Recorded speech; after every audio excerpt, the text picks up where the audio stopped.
A very warm welcome to you and thank you for joining us on Health and Wellness. My name is Aanii and today we're coming to you from Chiromo Hospital right here in Upper Hill Medical Center, and the topic of discussion is suicide.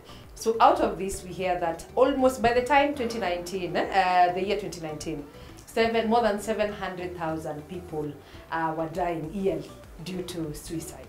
And now out of this, it means one person dies every 40 seconds out of suicide. And on the other side, 20 others at the same time are trying to attempt suicide. So, and unfortunately, it's because now it happens more on the low and middle income earning areas, and we need to highlight this situation, especially now coming to May, the month of May. It is Mental Awareness Month, and we need to highlight a few things here and there. So joining me to discuss this reality, we have Dr. Kathleen. Karibu sana. Thank you so much. She's a clinical psychologist right here at the Chiromo Hospital. And I also have Maggie Ogada. Karibu sana. Maggie is a survivor of suicide actually, and she's going to tell us her experience based on what triggered, what brought the symptoms, how did she even come to realize that she had suicidal thoughts. So welcome to the show as we talk about this situation. Karibuni. Thank you so much. And I'd like you to just give us definition of what suicide is. So suicide is a phenomenon, a global phenomenon, and it's a cause within the mental health space of concern. We are told that it's the fourth leading cause of death in the world. And as it stands right now, every 100 deaths that occur universally, one is attributed to suicide. So you can see it's literally a pandemic on its own. And currently as it stands, it's projected that the numbers are higher, or rather the numbers of attempts. So it is the willingness, or rather the attempt and when it's now termed as suicide, a successful attempt of someone taking their own lives. So we normally say someone has died by suicide, contrary to what we said previously, so and so committed suicide. Yes, because people commit crimes, but suicide is a symptom of mental health issues. It is not a crime. It is not a crime. Okay. It's a symptom, and sadly, within the mental space, the symptoms that present themselves come in form of behaviors. We are not able to see the brain anomaly, the way it is working behind the scenes. Only we can see that only when we do scans, which are quite expensive, but the number one thing we see at home is the change in behavior, gradual change in behavior, and we brush it off. Then before we know it, we watch on telly, people talking about, we were with her yesterday, we were with her for quite some time, we noticed several things but we didn't pick them up as serious. And before you know it, we see the headlines, maybe during the day or maybe at night. And most of them don't even make it to the headline. Yes, sadly, most go underreported. Okay, thank you for that, Dr. Kathleen. Maggie, Yes. I'd like to know your experience. What brought you to this? Thank you so much for this platform. I've just noticed I spent the whole of last night preparing for this, but I'm still a bag of nerves. Oh, don't worry. So yeah. It's actually very courageous of you to come and talk about it. Yeah, Yeah, I thank you. noticed. Yeah, so I like to call myself a suicide survivor. I notice this is not like a one-off thing. You would say like you still don't think about it, but so far so good. I am grateful that each day is a chance I wake up and I remember how I chose life. Many people usually think that suicide is the easiest thing to do. Actually, I wish people knew how much courage it takes to like decide, you know what, I'm tired, I just want to end my life, I just want to like rest. My first suicide encounter was way back in 2017. I actually make jokes about it together with my best friend these days. I mixed Happy and Jake. The event leading to that, me deciding I want to end my life, was I had invited a friend over to our house.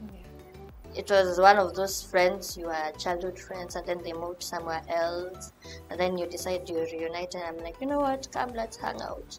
So this guy comes and he steals something from our house, and it aggravated my dad. So when he came, he manhandled me and all that. And I was so hurt because at first I did not think that someone I had befriended all these years would do something like that to me. So like the pressure with which my dad handled me prompted me to like think, you know what, I can't handle this. First of all, it's not my fault, but no one will believe me. So the only way out is maybe if I just removed myself from the situation like permanently, maybe everyone will stop, you know, pointing fingers at me. So that night, when everybody else was asleep, I remember going to the washroom, and I mixed Habik and Jake something. To this date, I just think to myself, what is it I was doing? Because I was like, I want to be dead by morning, but then there's a part of me that's like, okay, not dead, just half dead, half dead to like scare people. So yeah, I took it, and it was so painful. And then I'm like, when I woke up in the morning, I was so disappointed because like, why am I not dead? No effect. It had no effect on you? Like the most effect it had was like just me feeling drowsy, and my throat was burning. And that morning, I remember my dad really manhandled me. We took few police officers. We went to that guy's place, and long story short, what was stolen, it was a tablet, was recovered. So since then, the situation with my dad was like, okay, it was bad before, but it became much worse. Like my dad literally wasted no chance to remind me, you know, like those things your parents do that like they know they're like exercising the rights as your parents. Like when a parent tells you, you know, you like one constant thing my dad tells me even to date is how I was ugly as a child, as a baby. If you've noticed, I have this one cleft palate. I was born with a cleft palate. I think that's what they call it. Yeah. And my dad like never really wasted that chance to tell me how ugly I was. Like if I knew how ugly I was as a baby and how they struggled to keep me alive, I wouldn't be doing half the things I would be doing. Like men wouldn't even look at me a second time and stuff like that. So you know, like those things that you're being told as a child. And even as an adult, they keep building up, and I'm like, oh gosh, why do I even bother? Like, maybe I should just, you know, end it all so that I wouldn't, like, hear another, you know. But for how long had this been going on with your dad? It had been going on for a while. Now I was arriving to that. Now the second time that it happened was in 2020. So I was pregnant in 2019. I remember how, like, at first I had not accepted the pregnancy because we all know how it all goes. Like, you tell the baby daddy you're pregnant. Because I asked this guy, like, are you going to be with me in this, or am I going to be alone? And then he lies to me he's going to be supportive, and he ends up not being supportive. So I was like, now instead of suffering all this, you know, trauma, like I'm not going to bring a child into the world and repeat the cycle that my parents are doing with me. So like there were times I'd walk on the road and just be like, I want that truck to come and run me over so that I don't have to, you know. A lot was running through my mind, but along the way I came to accept this child, and I accepted that I was going to go it alone. So I finished my term, I gave birth, but unfortunately the child died after 2 days. After 2 days? Yeah, after 2 days. Yeah, it's a lot. So that's when, and it's like another gate of hell came, like opened, and stuff just came flooding in. So here I am dealing with grief, and I didn't know how to go about it. There was a time I was found in the kitchen.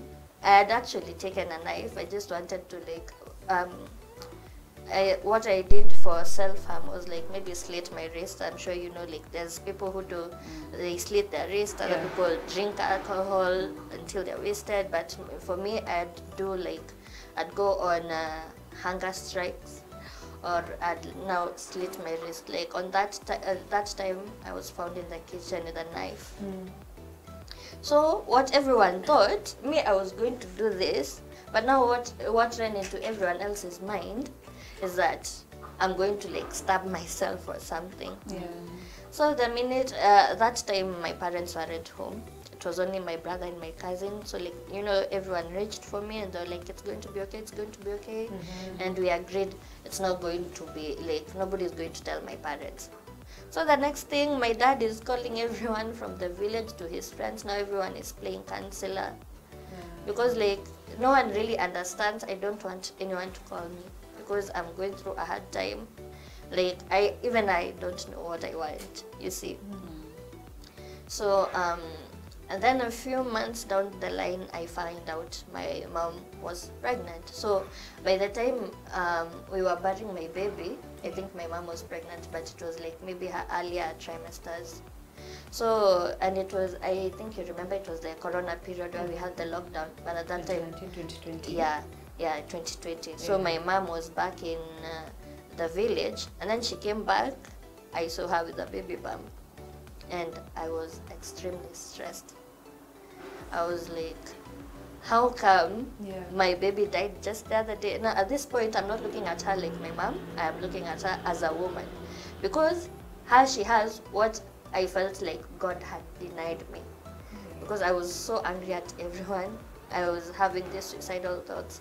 It felt like one of those days again. I want to stand in the middle of the road. I want a car to just come and, you know, and then I'd go to high places. I have a fear of heights, but I'd stand like, let's say if this were a balcony, and then I'd start asking myself, how would it feel if I just tried to throw myself and just end up down there. I want that kind of pain.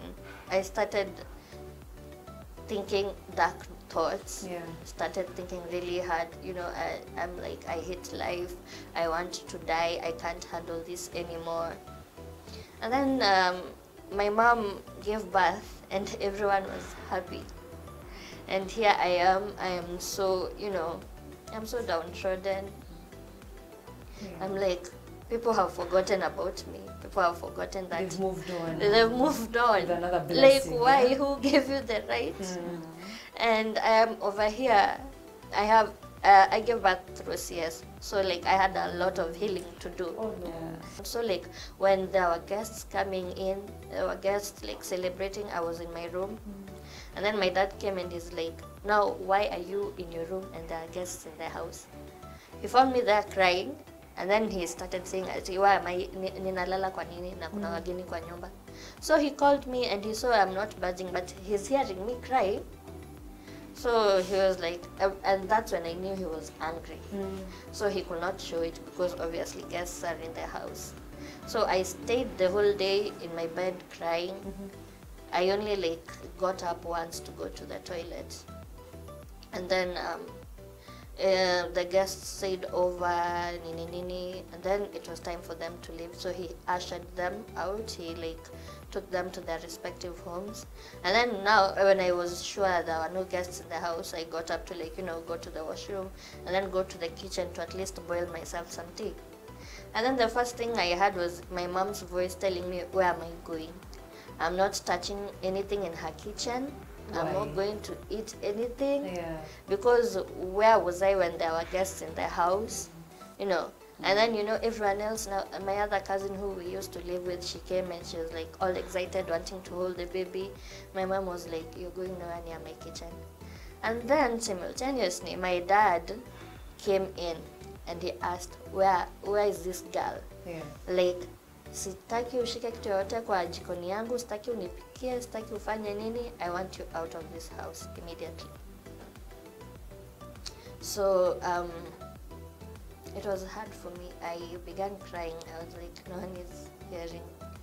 I'm trying to like explain my cause, but at this point, no one It's is in going to vain. him. Yeah, it's in vain. So my dad came to me, he started beating me up. He's like, oh, you want a reason to cry? Here's a reason to cry. So he's like really beating me up and And your stuff. mom was still there standing and My watching? mom was there with holding the baby on the couch. She did nothing. In fact, she didn't even, you know. What really happened to your baby after delivery? After delivery, I was told he had a heart, oh, is it a heart defect or something? Oh, congenital heart. Yes, disease. yes, that one. Yeah, so like these doctors and that hospital, I also kind of felt like there was some sort of negligence that no one was telling me about, because when I gave birth, Yeah. I was so weak. I was really so weak. I felt like I'm failing my baby because I can't get up to go like breastfeed my baby. And then there was no milk. I was trying to like, so on the day, now on that second day, when I had some strength to go see my baby, at least I changed his diapers and stuff. And then now when I was sitting in the nursery trying to press some milk for him, and I had really tried because considering I also barely ate anything. So I'm over here, I'm wondering, and the doctors were over there putting some tubes into his mouth and whatever, and you know, I'm asking these people, what are you doing to my baby? What are you doing with my baby? What is wrong with my baby? No one is telling me. Like, it's like they are trying to tell me, but they're holding back. They don't want to tell me that. So niko hivi nimemaliza kufinya maziwa. I'm telling this nurse, okay, now give me my baby. This nurse tells me that it's okay, you don't have to. Your baby is gone. Your baby is dead. And you didn't get the closure enough because no one even took time to explain to you what was happening. No one even did that because Sorry, mom. Sorry. I thought I'd like be okay talking about this. Sorry. I thought it'd be easier, but it's not. Thank you. But you're strong. Because to this day, when I think about it, it feels like it's happening yesterday or even right now. Because this nurse that was like somewhat rude to me in the morning, right now is talking to me in some tone. She's so like, you know, trying to be kind to me, and I'm wondering, what's all this softness for? Why are you telling me? And then she tells me my baby is dead. And that's when I see them covering the baby with a lasso I had brought. Things happened so fast because the next thing I know, we are burying the baby. Because we couldn't come with him to Nairobi, I was schooling in Laikipia University in Nyahururu. So we buried the baby there. So since then I felt like this was my burden to carry. I'm the one dealing with this grief. That time when I had tried to like kill myself, as they had said, I was only like doing self-harm. Though there was a time I felt like I really need to like kill myself. So when my dad called people telling them that, now everyone, like my phone was blowing up with calls, people I've never talked to, people I was wondering, why are you calling me? There was a time even my grandma called me and said, at hizo mashetani niko nazo, they need to be prayed for. People say that. You see? Do a lot.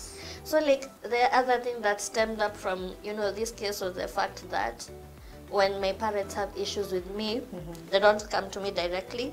They'll go telling it's like when you have a problem with your child, but now you're going to tell other people that To problem. try and solve it. To try and solve this. Like they come talk to you, like your child, and then guilt trip them into like thinking how their parents care, and they are actually the problem, the children now. So that like when that day my dad was beating me, like I cried. He was telling me, oh, you need a reason to cry, I'll give it to you. So like the beating began, it was a little, and then he's like, I don't want to see you in this house. So that day I remember he kicked me out. If it weren't for the fact that the curfew at that time was at 10 p.m. Okay. So like he really wanted me out. So I'm out on the veranda, sat there. I remember I carried nothing. It was just the way I was. I'm sitting on the veranda and he comes out and tells me, I don't want to see you out there. Iyo veranda ni mimi ninalipia rent, toka uende kwenye unaenda. So like, I slept out in the cold that day, and then the next day my brother helped me to go to a close friend of mine where I camped for like 3 weeks. It wasn't easy, but yeah. So they accepted me back reluctantly, and I thought like things will like somehow get better, but they only got worse. That's when my dad started reminding me, like every chance he gets, he'll just tell me how useless I am, how other people are doing better than me. Like he'd tell me things. He'd tell me like how it's like he's telling me he regrets the fact that I was born, that he could have done something else with his life, but here I was born, and I was bringing him so much, you know, grief and so much disappointment. So I was there trying to hold on, because kwa ukweli I don't have anywhere else to go. So I just have to be humble over there. There were times I'd like cook and he won't eat, or I'll cook and he'll spend the rest of the time talking about how bad my food is. Sometimes I do like simple acts, like you see how when you serve food kwa table and then like unapea watu maji ya kunawa, and he'll flat out say I don't want it, and then my cousin comes and serves him and he has no problem with it. So it was seen as, sasa mimi I have a word with my cousin because I feel like she's being preferred over me, which is not the case. So it was so hard. My dad would give me silent treatment. So the only other way he'd communicate with me, it was either silent treatment or lectures that ended in me being shamed. And if there's anything he's good at, it's that. And then 2 years back, we had like things would just happen. Like I'd do small mistakes, and then my dad would just come and start beating me, you know, and my mom will do nothing about it. There was a time we had an issue, and then I like stood up to her and I told her, I reminded her about the things that my dad will do to me, and she did nothing, and then she told me I deserved them. And perhaps let me ask, what's your relationship looking like right now with the sibling that your mom actually got when you lost your baby? There was a time I felt like, even when I was carrying him when he was a baby, there was a time I felt so like, you know, I had mixed emotions. I was like, I felt like my hands were shaking, and if they shaked any more, I'd like maybe drop him and he'd fall, and it would be worse. They'd say I'm trying to kill this baby because my own is dead. So yeah, he's 4 years old this year. Turning 5, yeah? So actually our relationship is nice apart from the playfulness, and I decided like I love this baby, like this is my baby brother. I have literally no, you know, sina kinyongo na yeye. This is a baby. I'm not going to bring a baby into this. There was a time 1 month after my baby died, there was a time I told my mom, today is exactly 1 month since my baby died, and she did not respond. So I felt like I was being ignored. I felt like, yeah, maybe I'm on my own in this grief of mine. I'm so sorry. So, you know, so sorry for what you've been going through. And even we just want to take a short commercial break because time is not on our side. But we are coming back with more of your story and also some expert advice from Daktari right here. So stay tuned, guys. This is Health and Wellness. We'll be right back.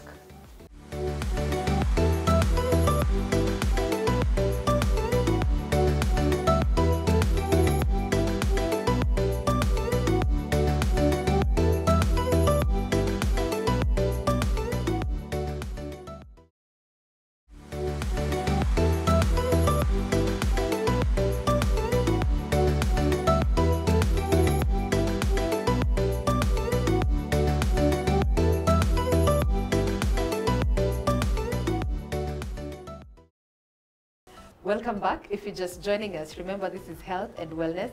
My name is Aanii, and before the break, we were talking about suicide. So still joining me on set, I have Dr. Kathleen, a clinical psychologist right here at Chiromo Hospital. And I also have Maggie, who has shared a very painful experience of attempted suicide. And we're so glad that she's here, strong and courageous, to continue spreading awareness and also capturing a few people out there who have been in the same position as her. So thank you so much for joining us again. And as we continue, at least we've had, Dr. we've had Maggies Story. Yeah. And I'd like you just to point out a few factors here and there of how suicide comes along, the thoughts, the attempting, everything, how it comes along. All right. Yeah. So thank you so much for sharing your story. And I'm just recollecting during the course of the break, I was just asking whether she's in the process of therapy. Yes. It's quite important. It's always an ongoing process. And contrary to what people think about, we are very keen on saying we are spreading awareness, we're spreading awareness. Just last month in April, it was Autism Awareness Month. True. I do not know how many Kenyans, my country people, knew that that was what was happening within the mental health space. And it is very important to spread awareness because of this demon we call stigma that exists, and it's the biggest thing that stands against individuals seeking help. Stigma. Social stigma and self-stigma, in the sense that people feel so isolated. They feel like this is my only experience. Maggie has shared something very profound. She says that I felt like this grief was mine and mine alone. Yeah. And we have a name for that. We call it disenfranchised grief, whereby you feel like you're the only one who's grieving. You're the one who knows the relationship you have with that person who was very significant, whom you lost. And this takes me back to something we normally talk about in development and in childhood. So you don't just wake up and decide that I don't want to live anymore. It is a plethora of events that build up, and some can start from as early as childhood. Did you know that in utero, or rather when someone is expectant, do you know that when the child is born or when they're young, they can know whether they are neglected, wanted, or not wanted? Yes. Okay. Yes. Especially, a lot of the things we look at was the mental space of your parents. When they conceived you, was it intentional? Were you being told constantly you're an oops baby?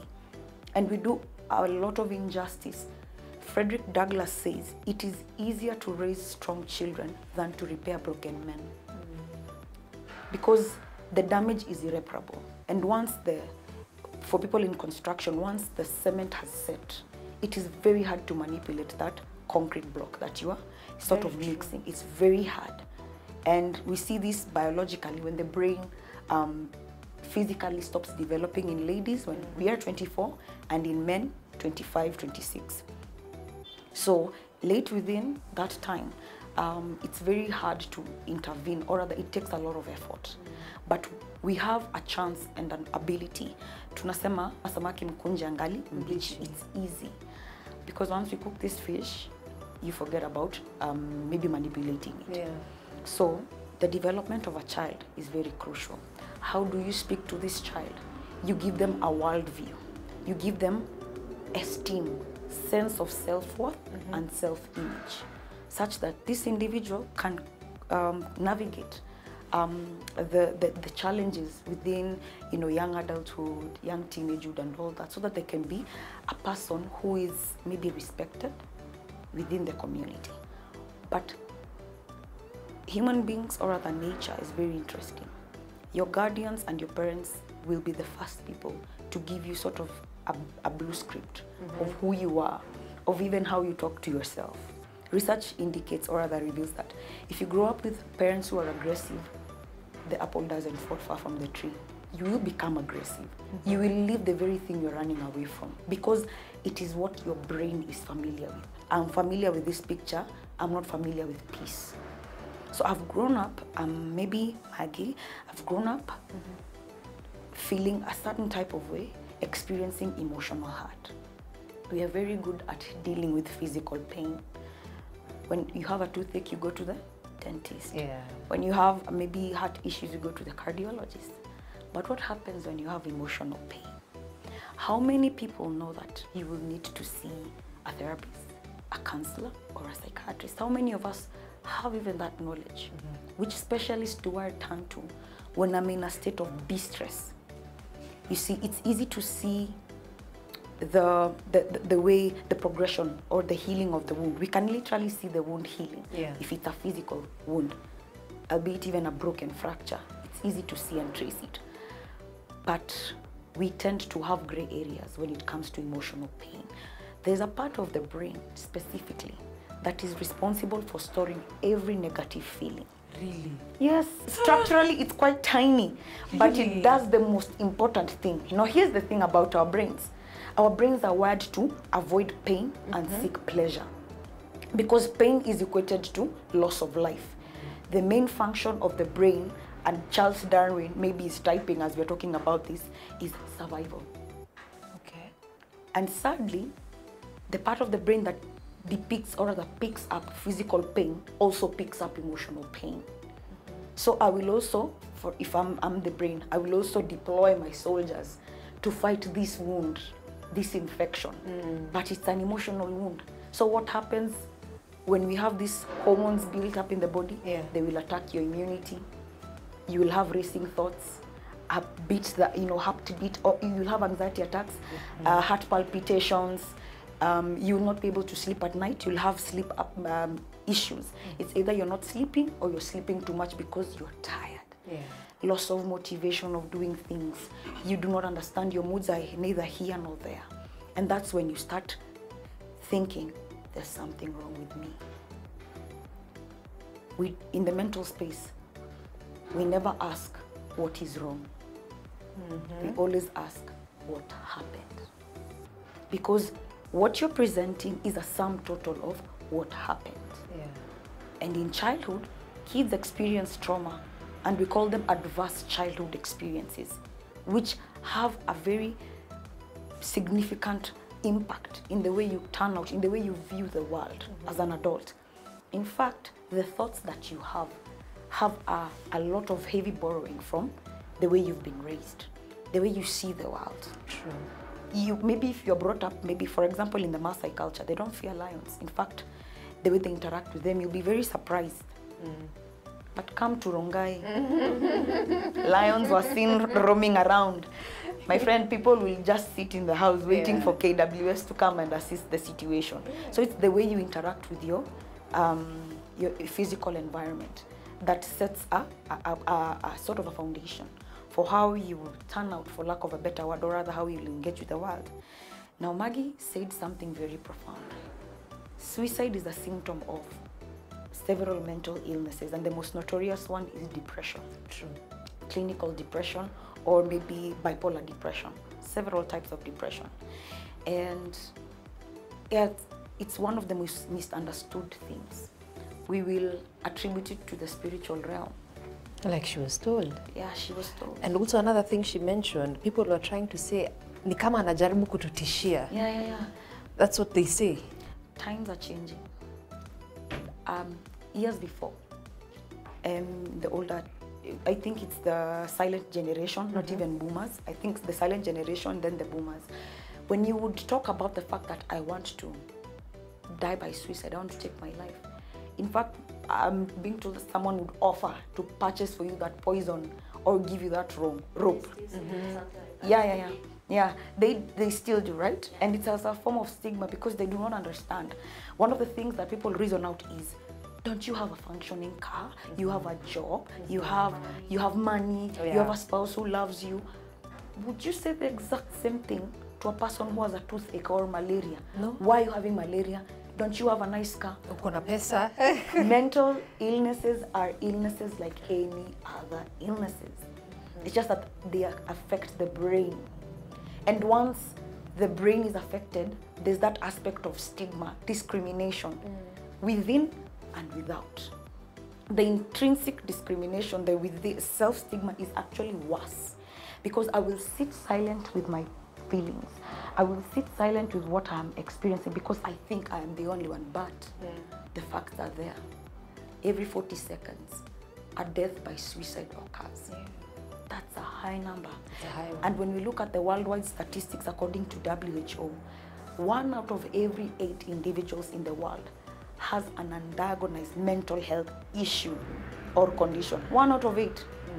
That's how common it is. It's just like the common cold. But what protects you, protects me, now is protecting Maggie, yeah, is the awareness, help-seeking behavior, and interventions, communal and individual interventions.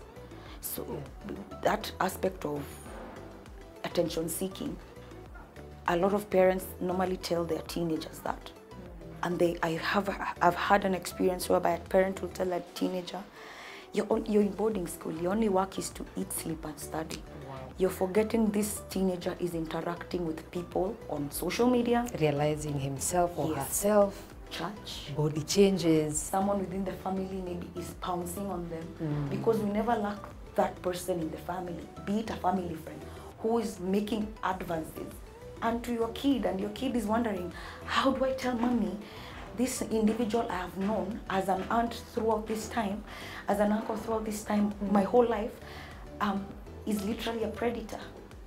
But even as you're speaking about that, for Maggie's case, especially, both the mom and the dad were in it together. Yeah. You know how hard that it is. When you feel like you have no support, especially from your life giver, it hits harder. You know, you'd rather have strangers or even friends turning against you rather than your life givers. And that gives me a lot of questions. The therapist in me probes their mental status, because we have 2 kinds of parents. We have ones that are protective, that are good for the mental space of their kids, and we have enablers. They make the situation, they are literally responsible. They are one of the biggest factors of this individual developing that illness or that suicidal tendency. Now the ideas come up gradually. And let me tell you the mindset of an individual who's suicidal. We normally have 3 things in their minds. 1, they feel like, I'm a burden, because I've always been told that I'm a burden. That is the number 1 thought process that comes to them. That is the evidence that they work with every single day. The second one is they want to be alone. I want to be alone, but I do not want to be lonely. True. Which is an ironical thing.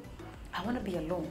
And I want to take our minds back to a cartoon that children have interacted with, Christopher Robin's or Winnie the Pooh.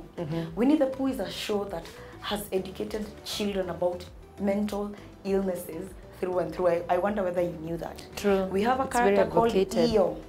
Eo is the donkey with a bow on the tail, pinned on the tail. Now the thing about this show, that what they teach us is, in as much as Eo was depressed, they always took him along with, they involved him in activities. And that is how, as a community, we can offer support. Don't be afraid. It's an uncommunicable issue. Don't be afraid. Involve them. They do not want to be lonely, but they want to be alone. Involve them. If you're planning something, call this individual and don't poke when they're not ready to open up. Yeah. So we have, I feel like a burden. I want to be alone, and I am hopeless. I'm looking at my future.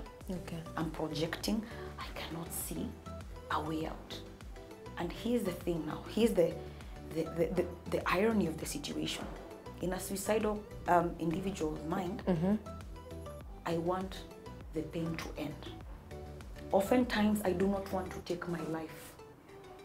But this pain that I've never been taught how to deal with, we've been taught how to, at the home, whenever anyone is tiny and small, they know we put salt on wounds.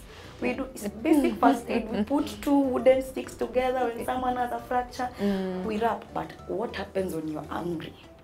Now, when the kids who come for therapy come in, we call them big feelings. And they're normally 3. The angry, the mad, and the scared. In these 3 states, these are the ones which have the potential of triggering suicidal ideations, because I cannot deal with anger, which, by the way, is a secondary emotion. Anger is a mask. Hurt people. I can only give you what I have. And that is why we ask the question, what happened? That is the problem, and I can see time is not on our side. Okay. Let's keep to now the healing process. I'd like to engage you, Maggie. How did you now seek intervention towards whatever you were feeling, whatever happened? Yeah. If not for the self-harm, there was a time I actually started writing a suicidal note. I had really wanted to, end it. I was tired of feeling tired. I was tired of, feeling hopeless. And there was a time I was, me as me, I know how, I usually check up on people sometimes to even make myself feel better. Oh. Yeah, you do things for people, that you wish People will do for you. People will do for me, or I'd do for myself better. So there's a friend of mine, I used to check up on her, are you okay? And then I'd tell her something in the line of, by the way, I was just, I've been thinking of killing myself. I'm just tired. I want to end it. And then I add laughing emojis to make it feel like, we call it attack and defend. That's defending while attacking while defending. Attacking while defending. Yeah. Yes. So I realized I don't want to be like this anymore. Yeah. So coincidentally, there's this one time there was a guy, I used to have his number, and then he'd post job opportunities and all that. And then suddenly one day, Favor texted him telling him we are starting a new organization. Okay, we are a new organization called Center for Suicide Research and Intervention, and we'd like more members to join. And at that time, I was so drowning. I wanted to, I had done so many things, and I'm I don't want to live like this anymore. I remember how I wrote that letter, and I remembered, first of all, what if I died and I was watching from the other side, the people who really, really stuck with me through those bad times, what would they think? Maybe they think I had given up too soon after they had put so much effort. Yeah. And then I remembered, oh hell, I have dreams. I said I did not want to die before I achieve. So that's how I told that letter. This is something I've never told anyone.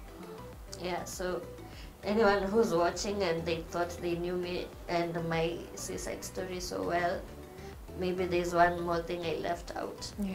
I had written that note, and to date I remember, and it really breaks my heart, but on the happier side now. So I met Favor.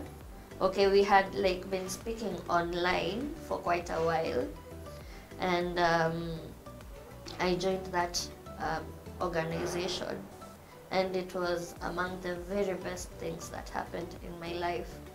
Those people literally saved my life. Oh. Yeah. We're so happy. Oh. The silver lining. I know. Yes. And to date, I think about the very many people who are not able to get to where I am, because we both know how therapy in most places is very expensive. I remember that. You'll deal with that. No, actually, I have a rebuttal for that. Because there was a time, see, I told you when my dad had that I wanted to kill myself, he called literally everyone. Yeah. So they advised him to take me to Aanii Counseling Center. It's in Bagadiwe. And then I went for 1, 2, 3 sessions. Each session was okay, I won't say the amount, but you get it. Okay. And there were weekly sessions. And then my dad started becoming impatient, kwani kitu yako haishi? Oh God. You see, so that's one of the reasons why I had to stop. But my heart was really longing, because I had shown really I want to improve myself. I want to be better than just waking up and asking myself usiku itafika saa ngapi nilale, because I'd wake up so tired. I want to die. My head will just ring, everywhere I'd go, I'll just, after pretending I'm happy, after laughing with people, my head will go back to I want to die, and I seriously want to die. I have to do it today. Now I have to think of something, because I've thought of slitting my wrists, I don't bleed enough. I've thought of, doing hunger strikes, and there was a time I even thought I'd venture into this new eating disorder where you eat, and then you make yourself throw up. Anorexia. I wanted to do that because I felt like, hey, even since this one is another easy way to die because it happens so fast. So yeah, I met Favor from CSRI, and it was a good ride. They have free therapy sessions that I had, yeah. So that's where I got my healing. We had our human library. I did not join the one for last year, but for 2022 it was nice. We met so many other people who had stories to share. Yeah. Yeah, and yeah, so in my episodes of Someone Saved My Life, CSRI is right there. And you still continue with the sessions? Yes. You're still involved in that Yes. initiative? Yes. Oh, wow. Yes. Okay. And we're praying for total healing. Yes. And it will come, not today, not tomorrow, but soon. Yeah, It will. it's So ongoing. continue the positive vibes, just have them. Yeah. Sawa, it will all be okay. Yeah. Daktari, give us parting shots tukiendanga. Okay. Pale kwa expensive. Sawa, sawa. Oh, expensive, actually. I told you I have a rebuttal. So according to research by WHO 2022, a lot of member states, countries have not allocated, they do not have budgetary allocation for mental wellness ventures, treatments. And Kenya is amongst the 28 WHO members who have a 0.01% budgetary allocation for matters mental health, yes. And this was a concern in 2022, whereby the WHO now could not turn a blind eye to mental health issues, and they adopted the NCDs now from being 4 to being 5. And the 5th one is mental health issues. So there's a lot of I wouldn't say picketing, but a lot of campaigns to drive the mental health talk, and that is why we have May as a mental health awareness month. But truly, it should be the whole year. You need to be mindful of your mind every single day. But a parting shot, I can say is prevention is better than cure. And in the mental wellness space, especially at the Upper Hill Medical Center, we aim for something we call 3 Ps. We borrow this from WHO and CDC. We talk about promotion of good mental health practices. Take care of yourself. Take care of your body, mind, soul, the kind of people you're interacting with, your occupational projection, growth. Take care of that. You can also maybe come in and have a session or 2, even look for a coach. It's very good. That is how you promote good and healthy mental health practices. You promote, protect the already existing space that we have, so that we do not have any further deterioration if there is any. So we protect. The way you put on your cardigan when it's cold, you put on the mental cardigan. That is awareness, being psychoeducated, knowing the linkages, what is happening or what is being done. So that protect, promote, and then prevent. Yeah, prevention, protection, and promotion. And by that, the only way we can prevent is doing constant self-assessment. The way we have OraQuick for testing venereal or HIV illnesses and all that, we also have made available at Chiromo Hospital Group something like this. I hope the public can go to our website and interact with this. This is a QR code, and in it we have housed 5 assessment tests. So they are not diagnostic, but in the presence of a mental health practitioner, we can go through and through with them. We have an assessment tool for low moods, that is depressive symptoms. We have an assessment tool for anxiety symptoms. We have an assessment tool for stress and burnout for the people who are in the workforce. 61% of the Kenyan population is the workforce. So get to interact, get to know how well am I doing at the workplace as well.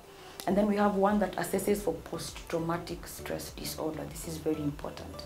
So when I know I have traumas as an adult, chances are that 80% of the time I might also have had adverse childhood experiences. That is childhood traumas.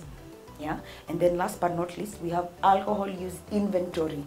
So if you have that friend who normally takes a little bit too much, 1 for the road, morphed into 15 for the road, tell them, Sema kweli you hapa, let us look at the quantifiable data. Are you literally drowning? Is there a story behind it? So, and we also have a toll-free number at Chiromo Hospital Group, a crisis line number. I can't tell you the number of times we have gotten calls from individuals who are in so much pain. And we have done something called psychological first aid.